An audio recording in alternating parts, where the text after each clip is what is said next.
According to the customs at this university, we open this academic session with the words Spiritus Sancti Gratia Illuminat Sensus et Corda Nostra. Amen. Please be seated.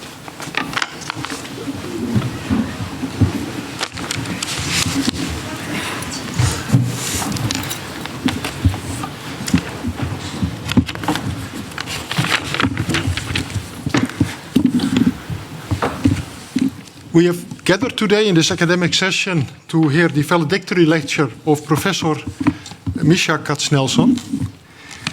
Professor Katsnelson started his career at the Ural State University, Yekaterinburg, graduating in 1977, obtaining his PhD in 1980. Then the Doctor of Science, which is equivalent to, I think, a sort of German habilitation, so earning the professor title at 1985. And then from 1992 to 2001, Professor Katsnelson has been full professor at Ural State University. He then moved for a not so very long while to Uppsala University, and I think they probably regret not having kept him there. But in 2004, Professor Katsnelson came to Nijmegen, so he has been here for over 20 years now. And we are, in fact, very happy with his choice to join the Radboud University in Nijmegen. And actually, he succeeded Professor Lichtenstein, also present here somewhere. Yes. And that may have had something to do with his arrival at Nijmegen. Of course, this year is the formal retirement, but I say formal retirement because probably most of you know Professor Katsnelson much better than I do, but I think it's quite certain that he will not stop thinking starting tomorrow. So we probably profit from his wisdom quite some more time. As also all of you know, Professor Katsnelson has been extremely successful already in his younger years in Yekaterinburg, but certainly ook at Radboud University, and earned many prizes. Of course, already very early on in 1988, the Lenin Komsomol Prize. In 2010, we already foresaw that he would be going to be very important for the Nobel Prize for Graphene. So he won the Radboud Science Award, which is actually more of a duty than an award, because that is the award to explain to primary school children the complicated things one is doing here. And of course, in 2010, he was highlighted in the Nobel Prize, which was won by Chaim and Novoselov, and Professor Katsnelson's work has been very important for the work that led to this Nobel Prize. In 2011, he received the knighthood in the Order of the Netherlands Lion. 2012, Uppsala University realized that they should have kept him, so they made him honorary doctor. 2013, the Spinoza Prize, which is the highest Dutch award for science. And Professor Katsnelson is elected member of the Academia Europaea and the Royal Academy of Arts and Science in the Netherlands. Professor Katsnelson has also been extremely successful in obtaining grants, which allowed him to form an extended group, which has been very fruitful, not only for Professor Katsnelson, but also for our university. The ERC Advanced Grant in 2013 and the ERC Synergy Grant in 2019 to be mentioned, and also Professor Katsnelson is a prominent part of the NWO Gravitation Grant that he obtained in 2022. The path of Professor Katsnelson into physics has not been completely standard, and some of us have been able to read this in our university magazine, the Fox. Therefore, I'm also very curious what is going to be told in his valedictory lecture, what is special about being a theoretical physicist. Please, Professor Katsnelson, the floor is yours. Many thanks.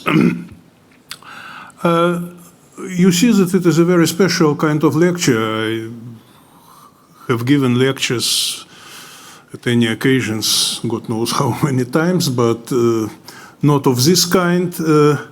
And I think in this very special occasion I should say something about myself, especially indeed keeping in mind that my career was maybe not very typical for most of you. And actually the earliest stages were in the country which even formally does not exist now.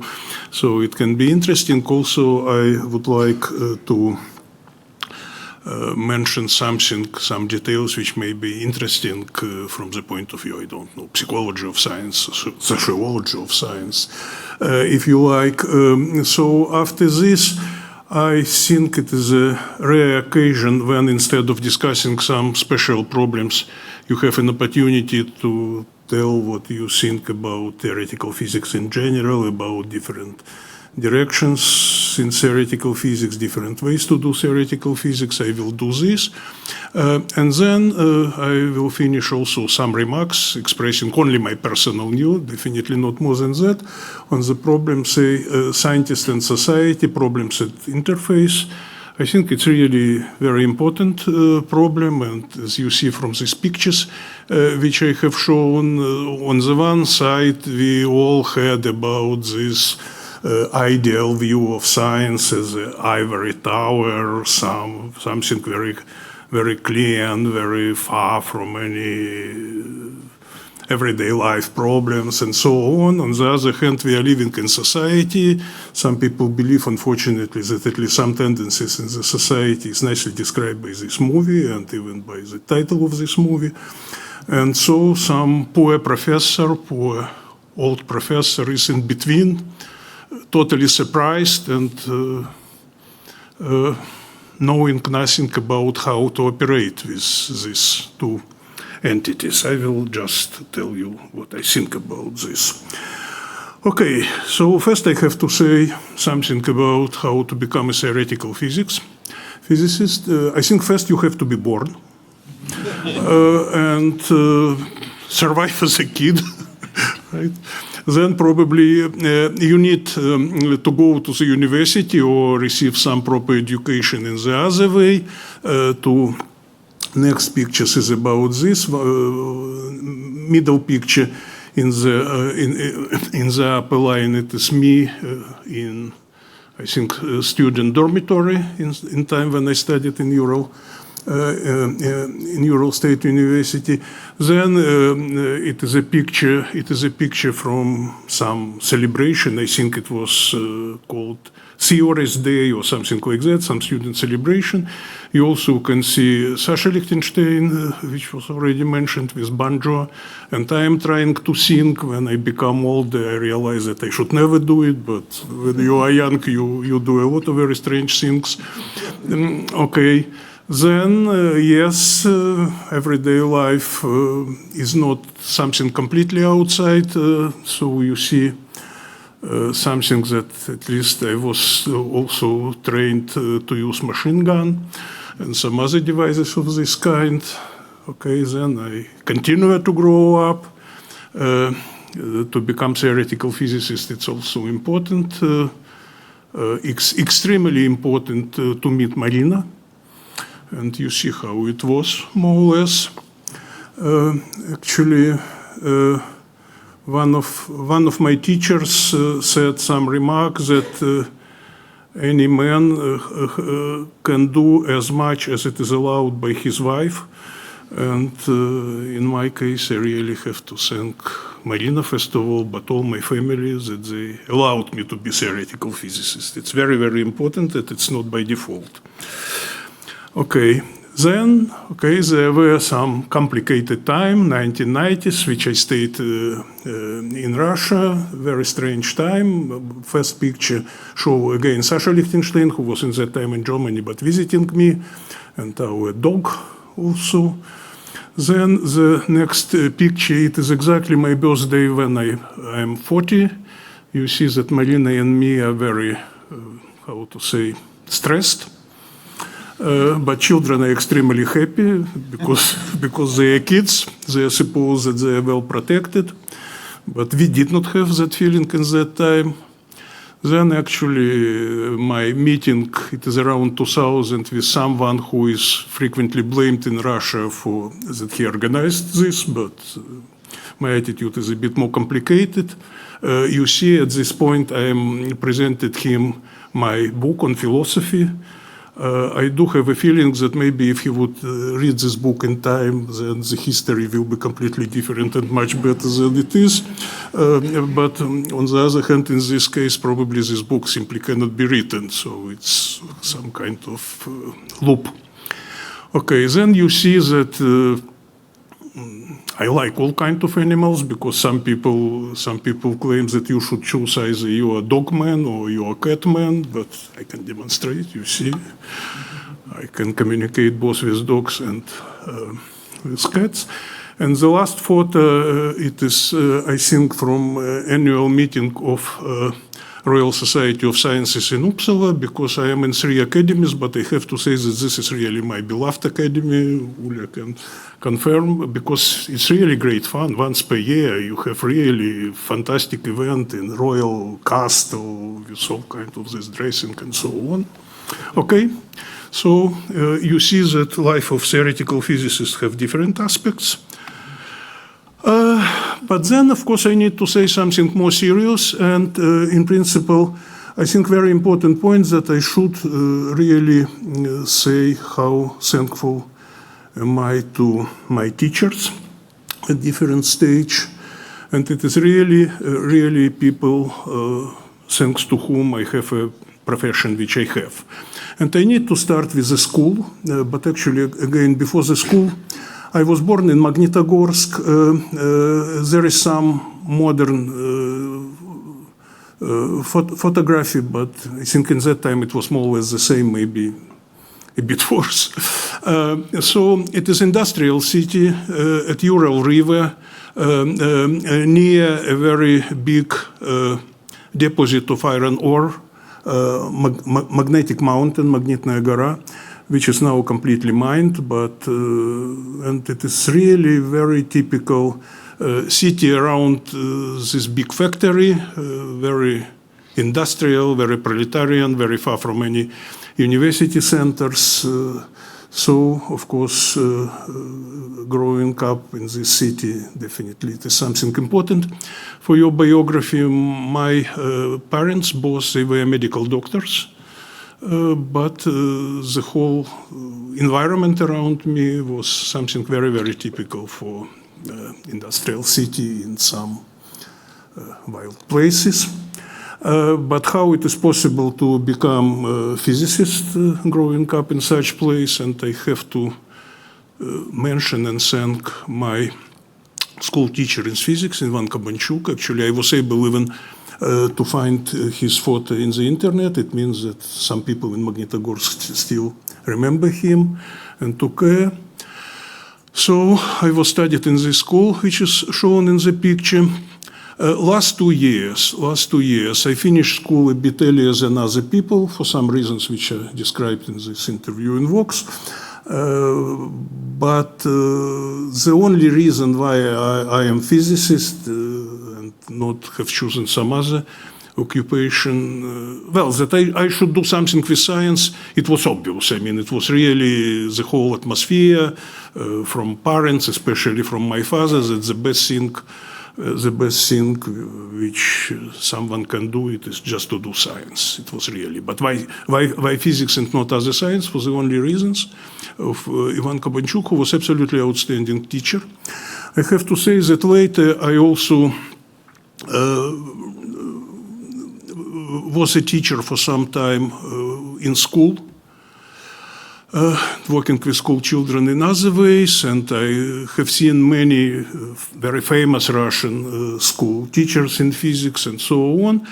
And I have to say that what Kabanchuk did with us, it was against all rules, because theoretically speaking, I think the ideal situation is if some big scientists work with school children, having huge experience in science and everything and so on and so forth. It was not definitely the case, because I think Kabanchuk never left Magnitogorsk seriously. He have never seen any living physicist except the case when I visited him was already working as a physicist. He definitely did not have any real professional training. Also, in a sense of, how to say, general style of behavior, he was a very simple-minded man. I mean, also with his very simple Russian, with very, how to say, low-level way to behave.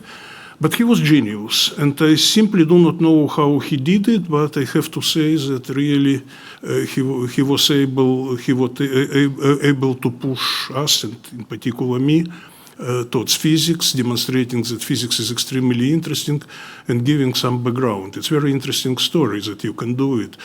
Actually, from my future experience as a teacher, actually, it's a very interesting question. Can you teach other people to do something which you cannot do yourself? The answer, to my surprise, yes. I think there are many people, some of them are even here, whom I hope I teach to do something which I cannot do myself. And in a sense, this situation was very similar because being not a professional scientist at all, he gave me much, much more than anybody else. And I think thanks to this single person, I am a physicist. Then coming back to the university, why I am a theoretical physicist. And again, I should thank just one particular person. It is Boris Ishmuhametov, who was my teacher in the university, and he was my also old long-term friend, I would say. We communicated not about science only, we communicated about chess, about arts, about many, many other things. And since I actually... my father died when I was really a kid, so I have to say that he really played a decisive role in my formation, and also in my formation as a physicist and as a theoretical physicist. Unfortunately, he died a few years ago, but he was more than 90. Yeah. This is just a demonstration of some things what we did together. The first problem what he gave to me was a problem about so-called atomic plasma, and I do not think that I need to explain what is it. But my very first paper is published in 1975, when I was, I think, 18 or something like that, a bit early. Also, then we published a couple of papers together. But then already in 1990s, when I became less active as a scientist, but still staying in Russia, and I saw that the main thing which we should do is education, we started to prepare some basic course of physics with him. Very little is published, but nevertheless it is just covers of 2 books, one about relativity theory, about atomic physics. So I really collaborate with him for a long time. But I really have to say it was more than 50, not more, but about 50 years ago. But it is just a quotation from some very recent paper, which I gave with Kun Reinders, who is here, with Timur Tudorovsky, and amazingly it was direct continuation by my diploma work, by my very first paper. We really continued from the point where we stopped almost 50 years ago. Amazingly, the problem was not solved yet. Amazingly, the problem became even much more important now than it was in that time, because now it belongs to the field plasmonics, which is really a very fancy word.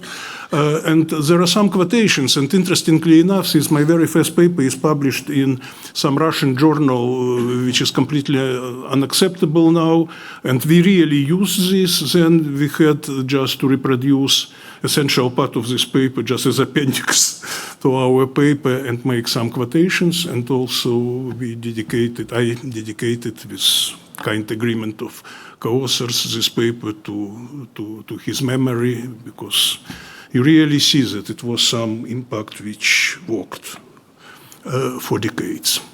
Then the most extremely important person for me, it is Sergei Vansovsky, who was my main teacher after the university and who played absolutely extraordinary role in my life. But before talking about Vansovsky, I need to give some background, because actually theoretical physics in Sverdlovsk, now it is called Yekaterinburg, in Soviet times the name of city was Sverdlovsk. Actually, it's a bit non-trivial why it was theoretical physics at all. And it was a part of this program of 1930s, of industrialization, so-called, development national sciences, and in particular, some group of physicists were sent from Moscow, from Leningrad, to Sverdlovsk to establish some physics. And a very interesting person, very important, was Semyon Shubin, absolutely outstanding physicist. He was very young. It was very brutal time in Soviet history. So he was exiled in Magnitogorsk, by the way, in that time. He had a lot of problems, but then they decided that they need good theoretical physicist, and somebody recommended him. And at the age 20-something, he became professor, doctor of science, head of the Department of Theoretical Physics. For several years, really, he enjoyed all opportunities to work, but then he was arrested and killed. Okay. He published just 18 papers, was killed when he was 30. He was a teacher of Vansovsky, who was just 2 years younger than he. But the main achievement, and it played a crucial role in my professional career, was so-called polar model. The main work was published just in 1934. But also he did absolutely outstanding works on theory of liquid metals, on photo effect, and on other things. In Gorbachev time, when it was allowed again to mention officially people who were killed in Stalin time, Vansovsky and me prepared his collection of papers, so I really studied and writing comments. So it was absolutely outstanding. His teacher, Nobel Prize winner Tam, told that Shubin was a theorist of the same level as Landau. Landau, by the way, was of the same age and also was arrested, but after 1 year in prison he was released and Shubin was killed. That is the difference.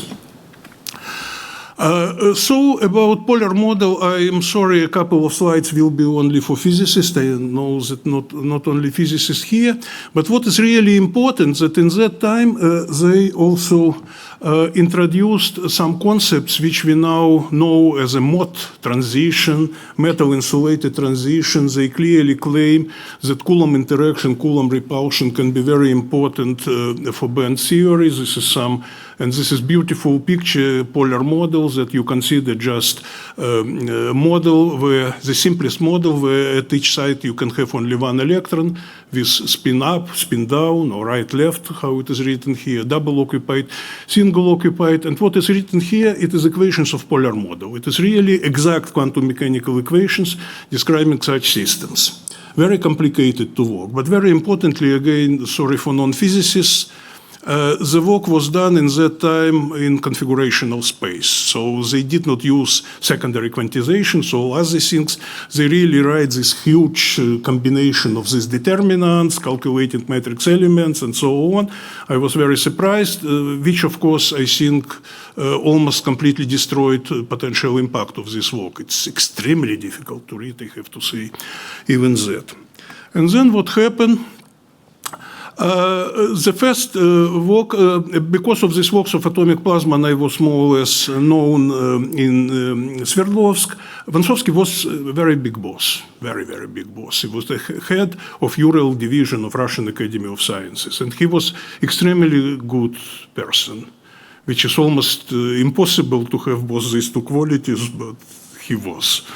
Really. And in that time, for some reasons, he decided that maybe it is a time to come back to what he did when he was young, and he asked one professor in the university, can he recommend him some really good student, and I was recommended. And my first work was actually how to revive this polar model, how to establish a relation with the further development,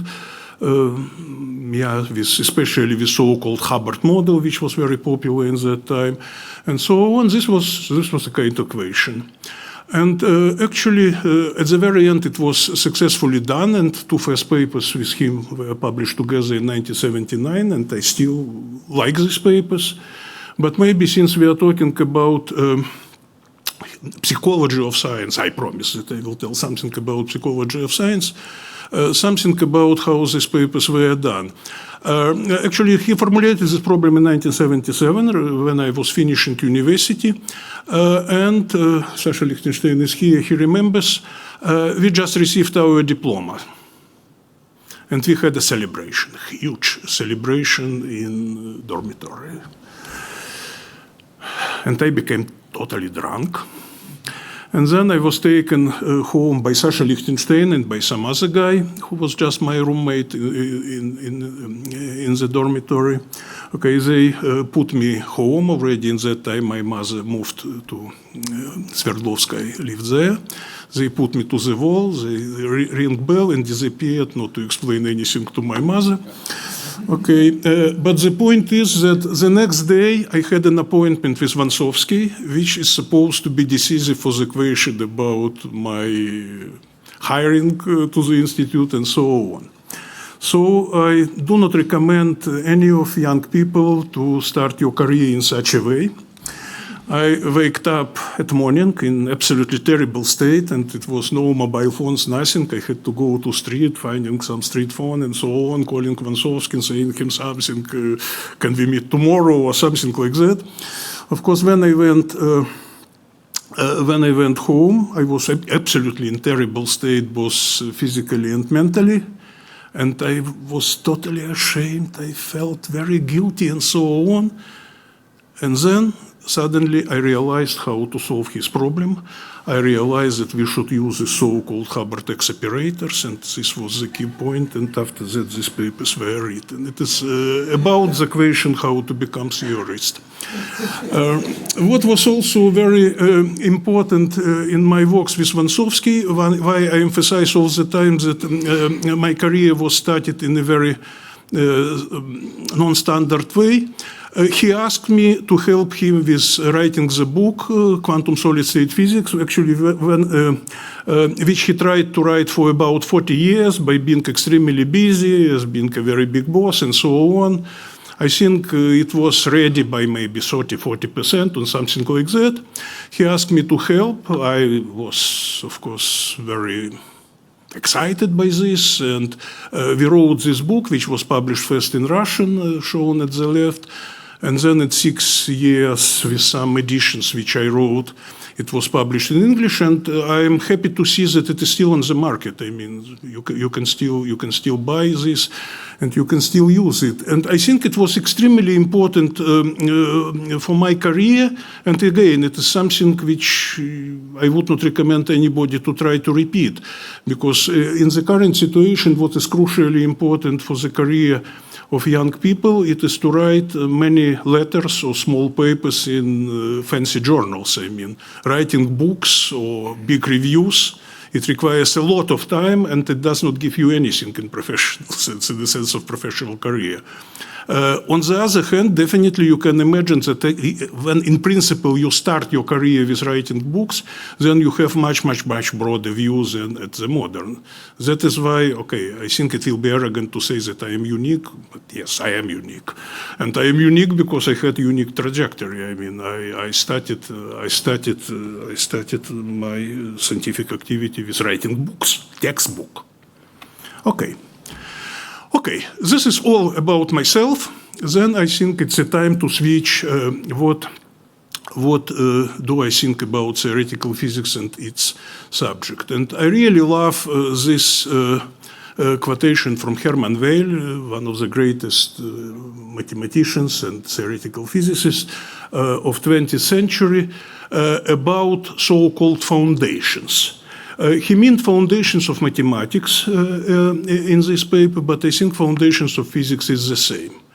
So you can read yourself what is written here, but the whole idea is that it is not that you need to start with some assumptions what happens at the very basic level and then derive one after another and so on. It is not at all. I mean, we start with our everyday experience. We're studying world around us. And then we try to develop our sounds to go further to the foundations and go also in other directions to applications and to developments. And it is extremely important statement for me, and this is what would express my understanding of theoretical physics. The point is very important, especially for general public who does not distinguish at all, for instance, theory and mathematical tools of this theory. But it is a completely different story. If we are talking about theory of condensed matter, we know the basic equations. They are all written here. Quantum electrodynamics is sufficient. And we know these equations, and you see it is just few lines. Okay. And then looking at these lines, we have some practical equations working with condensed matter. Why iridium is brittle, platinum is ductile, copper is red, silver is white, and so on and so forth. Can you do it? In some sense, yes, but with some uncontrollable approximations. And anyway, knowing basic equations actually is not sufficient to say that you understand the nature. Even simpler story about hydrodynamics. Navier-Stokes equation of uncompressible liquid. In principle, people believe the turbulence is here, all kinds of these fancy water flows and so on and so forth. It is all in one or two lines. Okay, but can you restore all this beautiful picture just looking at these two lines? Not at all. This is a very, very important point, that it was an equation which was especially emphasized by some physicists like Bob Laughlin, like Phil Anderson, with his famous more is different. Is fundamental physics fundamental? Can you start with background and then step by step explain everything? It is what was recommended by Hermann Weyl. But will it work at all? And again, I think it's really very important that our knowledge starts from the middle, from the world around us. We know quantum electrodynamics, which is confirmed by some experiments. Suppose in the future somebody will give us the true theory of matter. It can be strings, it can be something else, it can be something what we cannot imagine. And then how it will affect our practices in condensed matter? I think two options. Either you are able to derive quantum electrodynamics from this fundamental theory, then it is beautiful, it is great achievement, but practically I do not care. I will continue just to use quantum electrodynamics and that's it. Or it will not be able to derive quantum electrodynamics, then I say, sorry guys, I believe more in quantum electrodynamics than in your fundamental theory, because it is much, much better confirmed by experiment and by everything. So it is really very important, and I have to emphasize again and again, that our aim is not just to study so-called fundamental laws of nature. You can know fundamental laws, and what? It does not help you at all.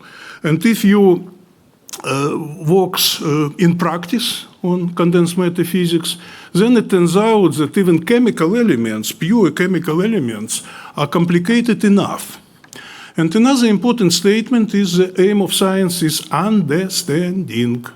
This is the difference between science and technology. The aim of technology is application, the aim of science is understanding. But then what is understanding? What does it mean understanding? Suppose, who understands classical mechanics, right? I wrote textbook in classical mechanics, I mean, I know everything and so on. But if I will be asked to play football and just to provide proper trajectory for the ball, I failed. This guy, I am sure that he knows very little about classical mechanics. I am almost sure that he does not know anything about Lagrangian, Hamiltonian, Poisson brackets and so on, but he knows what to do with ball to provide desirable motion. Then what is understanding? Then when this famous motto by Feynman that nobody understands quantum mechanics, in time when Feynman said it, by the way, I believe in that time it was correct, now we understand, just particularly me and Crystal and Hans, who all here, we understand, but okay. In that time, Feynman had reasons to say that nobody understands, because indeed it was too early.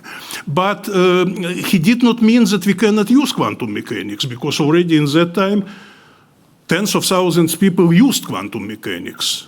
Because that is why understanding is something different from using. And then there are two limiting cases. One, as I said, it is a kind of reductionistic approach. So suppose that first we need to build the most fundamental theory of everything in spirit of ancient Greek philosophy, that everything is from water or from fire, or now we can say from superstrings, does not matter. And then step by step you explain everything, but then, okay, then you have a particular equation. Okay, why silver is white, copper is red, and gold is yellow, right? I mean, we can answer this question. It is also from one of the Ulis paper, right? I mean, you can do electronic structure calculations, you can calculate optics, you can do this, but it is very, very, very far from any fundamental law. So you really need to use computers, you really need to make approximations, and this is the theoretical physics. You are a good theoretical physicist, you can deal with this. But there is opposite example, and again I like to give some quotation from Nobel lecture of Phil Anderson, one of my main scientific heroes, and the message is the following, that okay, computers are fine, but suppose you have ideal computer, very powerful, very nice algorithm, you can write the code, you can put in this computer, and it explains you everything. Is it the aim of science? Phil Anderson said no, because it does not give you understanding. He said that such absolutely accurate computation just duplicate nature instead of explaining it. I think it is even important now, because you can do a lot of things using, for instance, neural networks, artificial intelligence, and so on, right? And this is exactly the idea, to receive results without understanding at all what you are doing. Is it okay or not? I don't know, but I think it is an important question to think about. Okay, as I mentioned, periodic table. Pure elements are already complicated enough. We know this, and actually it's one of important works which I had in my early career when I was working in Moscow in Kurchatov Institute. It was behavior of alkali metals, very simple elements, lithium and sodium under pressure. Actually, lithium and sodium are polymorphous metals. I mean, at ambient conditions, they have two phases, so-called 9R, quite complicated close-packed phase, and BCC, some cubic phase. And actually, they are all similar in physical properties and everything. But when you consider what happens under pressure, it turns out that the line of this phase equilibrium goes in one direction for lithium and for the other direction of sodium. And I participated in work with experimentalists who discovered this fact, and by the way, who discovered the structure of sodium is 9R. And apart from just calculations that we give maths, we gave some qualitative theory. We gave some qualitative explanations based on analysis of pseudopotential, Van Hoff singularities, blah, blah, blah, blah, blah, blah. But for me, it was a kind of one of the prototype work how theories should work. First of all, with experiment. Second, doing true calculations, receiving numbers. Third, not being just happy with this pile of data, but giving theory. I do believe that it is a kind of way how we need to do. Okay, but lithium, sodium, graphene, I think I am mostly known for the works on graphene. Graphene is extraordinarily simple. It is elemental carbon. Crystallographically, you have just two atoms in elementary cell, and this so-called honeycomb lattice or hexagonal lattice. It is so simple that not only some human, but also some insects understand what to do and how to work with them. But nevertheless, it is complicated enough. But on the other hand, I have to say that working on graphene, I really understood that you really need to combine complexity and simplicity in your work. It was just purely practical things. I was working mostly with Andrei Gaiman at that time, and it was mostly by phone. And you can imagine just being practical. You are just by phone, not even Skype or something like that, right? With experimentalist. Of course, he is genius, but he is experimentalist. I mean, you should not use formulas, you should not use equations. I mean, you really need to explain what do you want to say in plain words, I mean. And it was a fantastic experience for me. I really understood a lot. And actually, I expressed my gratitude to him in this preface to my book, that it was really fantastic to learn how to present theoretical physics and how to do theoretical physics in plain words. And I'm happy to say that probably it was also successful. At least there is another quotation from André Guy when he recognized that it was useful. Okay. Then I have to say something even more risky, that from the point of view of psychology of science and from my personal experience, I consider theoretical physics as a variety of mystic experience, because you are doing something, but you really do not know what do you do and how and why. But, of course, if you are really doing some kind of mystic experience, we should understand that mystic experience can be from God, mystic experience can be from devil. We need to distinguish them. And also we have a clear recommendation, know them by their fruits. In a sense of theoretical physics, it means that you need to predict something, and then experiment should confirm what you do. Then fruits are good. Then your mystic experience is most probably from whom it should be.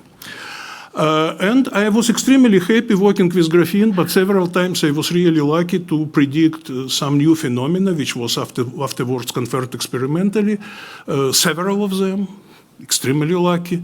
And the most important are Klein tunneling, pseudomagnetic fields due to deformations, and so-called relativistic collapse. I do not want to discuss what it is, but just to show, predicted, confirmed, predicted, confirmed, predicted, confirmed. It was really the top pleasure for theoretical physicists of the same kind of me.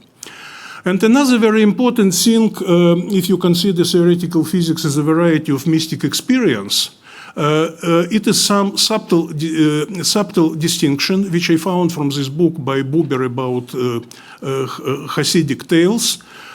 It is a difference between miracle for yourself and miracle for others. Because when you are just illusionist or just magician and something like that, you make something which looks like miracle, but you know what you are doing. But the true miracle inspired by God, if you do something and it works, not knowing why and how you are doing. And I have to say that I was extremely lucky in my professional career. There were 4 cases in my career when something happened which I considered as a miracle for myself. When with Sasha Trifilov we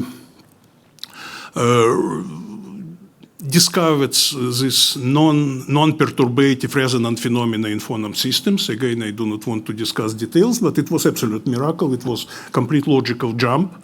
Then our work with Sasha Lichtenstein on exchange interactions, I remember very well when I was just working in Moscow, and then suddenly I realized that so-called local force theorem works not only for density functionals, but for functionals of Green function. It was really miracle for myself. And after that, we did the work with Sasha. Then my very first work with Nijmegen people about so-called orbital Konda resonance on chromium surface. Herman is here. I remember Alexei Kolesnichenko come to Sasha Lichtenstein. I was visiting Sasha in that time and shown experimental data. I immediately said, Sasha confirmed that it should be orbital Konda resonance. Then we wrote a model with Sasha. Sasha did calculations and so on, but it was jump. And then about minimal conductivity of graphene, which I value more than much better known Klein tunneling work, because it was really real miracle. I had an idea that you need to use Landauer formula, but the point is that in that time I even did not know what Landauer formula is. I had just some strange associations that probably, you should learn what is it and that it can be useful, and indeed, it was useful.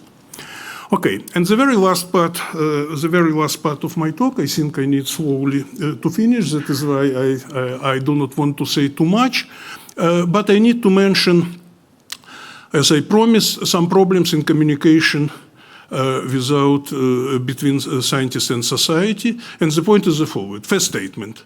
Science is really important. If general public doesn't understand this, nevertheless, science is important. If we stop any science, of course, all our prescriptions, how to make new medicines, how to make agriculture, and so on, probably it will still stay for some short time just as a kind of magic prescriptions, but then it will be more and more and more mistakes, and at the very end, billions of people die, very seriously. So we need to do something with a misunderstanding between science and society. Then, on the other hand, our motivation is curiosity. And I really love this quotation from Feynman, that physics is like sex. Sure, it may give some practical results, but that's not why we do this. The same story with science, and therefore, again, society has a strong temptation to forbid us to do something just for our own pleasure. But there is a long, long chain of consequences, which people do not understand. Probably we should do something to explain them. Okay, then maybe I do not need to tell too much. Also, obvious problems about misuse of science, military applications, blah, blah, blah. But now I think it's a time to finish. And I think some of you read this famous series of science fiction novels of Douglas Adams, Hitchhiker's for Galaxy and Continuation. And in one of the books, it was a story when Earth was completely destroyed, but dolphins, who are smarter than humans in that book, they knew this in advice, and they left S to some another measurements, not clear where. But since they were very kind, they put some message for remaining humans, for humans who remain of this S to be destroyed. So long, and thanks for all the fish. And after 47 years in academy, after more than 20 years in Radboud University, I would like to thank you and say so long and thanks for all the fish. Thanks.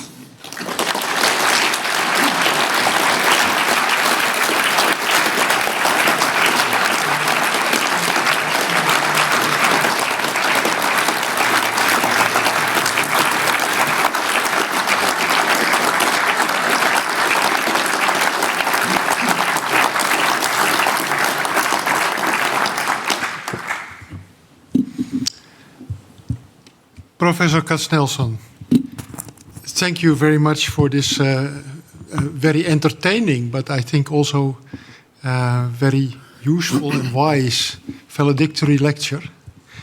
I saw you couldn't escape the formulae, but it's well appreciated. I understood about a quarter of them. Thank you also for showing us the importance of science, the importance for science for society, the importance for science of doing science, for the sheer beauty of it. And I remember a slightly less riskier quote from Feynman, which is about the pleasure of finding things out. And I think that is a very important driver. And as you probably also know, even just finding things out for finding things out, in the end, they turn practically all to be useful for the existence of humans. So thank you very much for your contribution to this.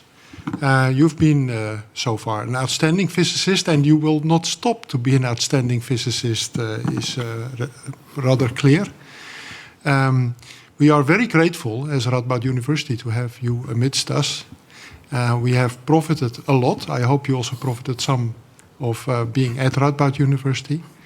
And I would like to thank you on behalf of science, but also on behalf of the many generations of scientists that you educated and that left some also very entertaining quotes in their student magazine every now and then from your insights and wisdom.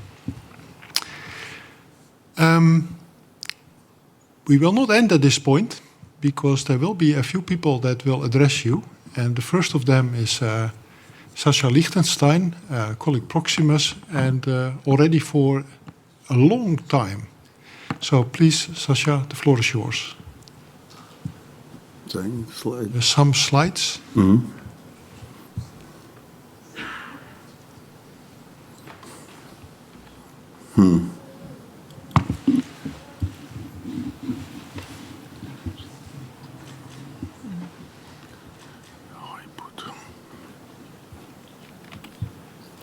Okay. Yeah. Okay, there we are.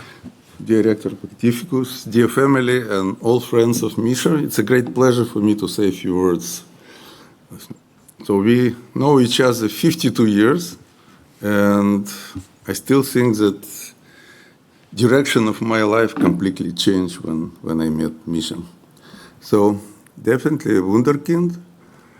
He finished gymnasium at age of 14, PhD at 23, and habilitation, or Doctor of Science in Russia, in 28. So this is how I met him in the first year. No, not even the first year. It was in collective farm before.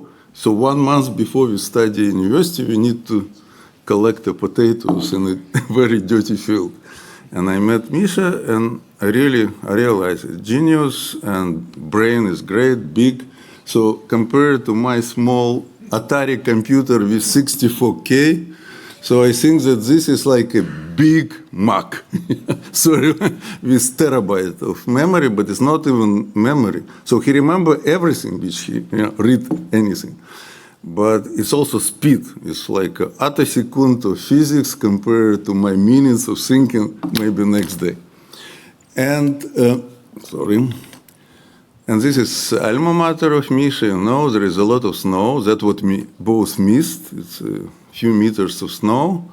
And you know that this is his doctor father, which was a director, but this is grandfather, as Misha told. And it's interesting that Landau said that he was on his level, only in solid state. So it means that it's a very short route, yeah, somehow miss. And you already know this is the first president, which Misha showed him philosophy book. And if you translate the title, you will see already the large sense of humor. Yeah? It is not only philosophy, it's also the poetry, and even in Dutch, you all know, so it's great things. But the main thing is a scientific book. Misha wrote something which called the Bible of graphene, and everybody uses textbook in solid state. I use this in my lecture, it's great, and also thermodynamics with his old friends, Sasha Trefilov. So it's become a really guru in quantum physics, and you've heard that it's a theoretical driving force for graphene research, and finally for Nobel Prize of Andrei. It's not only this, so already in 1988, so we managed to get one of the largest, the biggest young scientist award. And Misha, of course, was, again, main theoretical driving force behind this. Got Spinoza Prize, 2013. So it's also some kinds between philosophy and physics. Hamburg Theory Prize, maybe not many people know. We have a very prestigious prize where Misha got this, and Ole Eriksson, who is here, was also in this ceremony. Very nice. In fact, this is a ministry of science, because Hamburg is a state. Good. And at the end, he knighted in 2011, and I like this picture very well. But it's not a main thing, so he likes also not only physics, but to be in a different places. I like above polar circle, Rick Granson with Ole Eriksson. And it's also not main. And Misha also mains. Main is a family. And in family, the boss is not Misha, of course. It's a Marina who kept all this big family together without any problem. And it's almost 45 years and 5 grandkids. It's a great. So I think that nowadays is happy life start without any stress for students and application for grants and so on. And I think that you are really free man and a great society. So I think that the main your development will still come between biology, genetics, quantum physics, and so on. Thank you so much.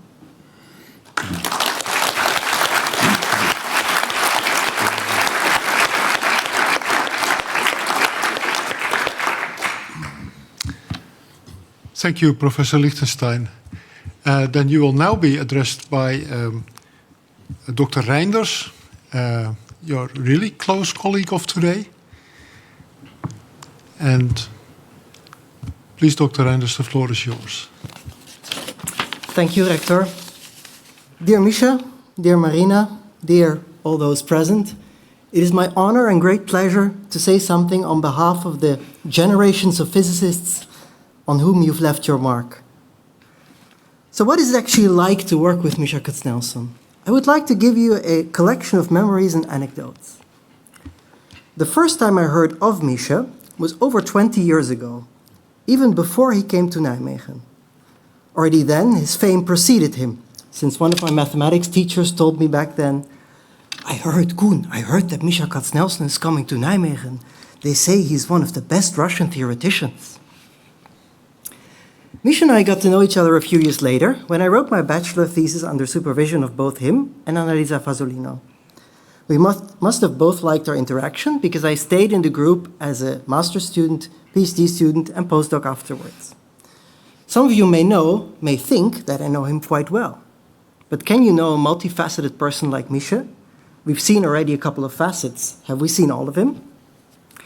To start off, let me take you back to the height of the graphene boom. Misha had a big group. He was sitting in a big office. He was very productive. And in this office, there was a sofa, a table, a blackboard, a corner desk, and 2 computers. So physics students would jokingly ask each other, do you know why Mikhail Katsnelson has 2 computers? I don't know if Misha knows the response. The proper response was, so he can write 2 papers at the same time, one with his left hand and one with his right hand. Although he's a busy person, Misha's door is always open. And he gladly welcomes people for scientific discussions, not only professors, but also students and everyone he works with. During the conversation, you can often hear him say, you know, that reminds me of something. After which he walks to his bookshelf, takes out a book, flips through the pages and says, look, here, this is exactly what we need. Well, unfortunately, it is in Russian, but formulas are universal. When I once suggested that the context may also be helpful to some of the lesser ones of us, including myself, he replied, you know, when I was young, I also did not know German, but I studied the original papers just by looking at the equations. We have a great example. Besides a great memory, Misha, you also have a great knowledge of literature. So when I gave you a draft for a new paper, Misha usually returned it within an hour, maybe 2. That was when he was busy. With 7 comments.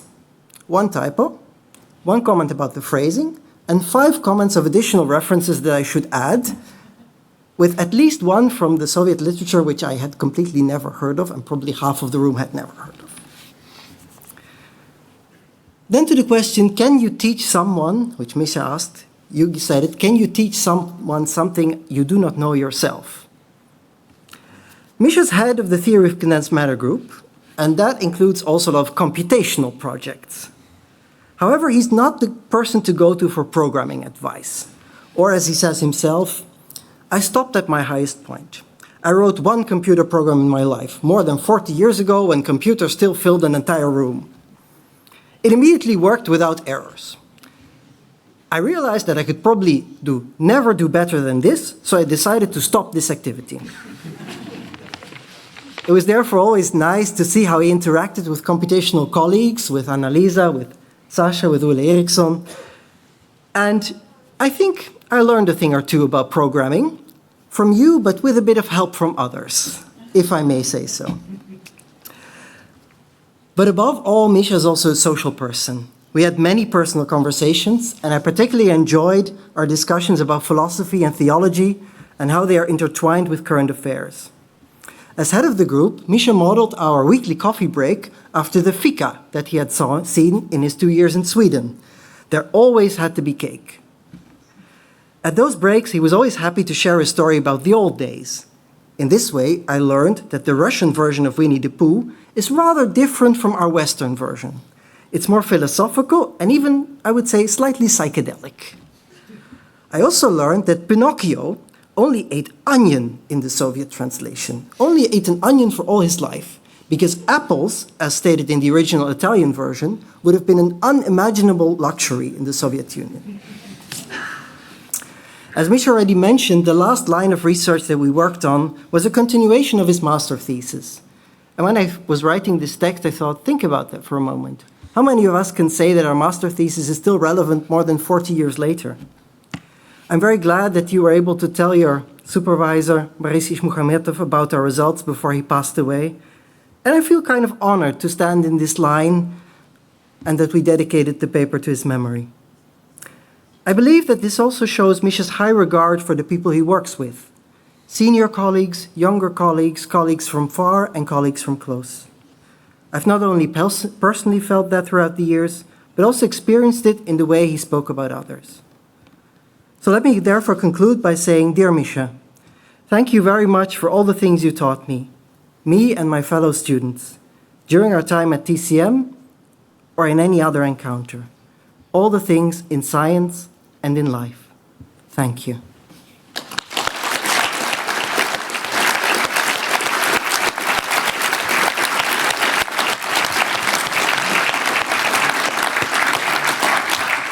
So thank you very much, Dr. Reinders. This brings us then to a close of this academic session. There's a few announcements. The reception will be held downstairs in the Anton van Duinkerkenzaal. You are requested not to form a very long line after the Professor Katsnelson and the family left and the cortege, but to just move on, take some drink or a snack, and don't form a long queue, and especially pay attention to the stairs, which are known to be dangerous sometimes.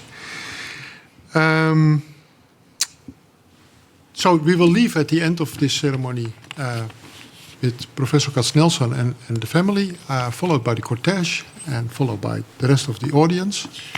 And then I would like to ask you all to stand up, and according to the customs of this university, we will end this academic session with Gratias tibi agimus omnipotens Deus pro omnibus beneficiis tuis qui vivas et regnas per omnia saecula saeculorum.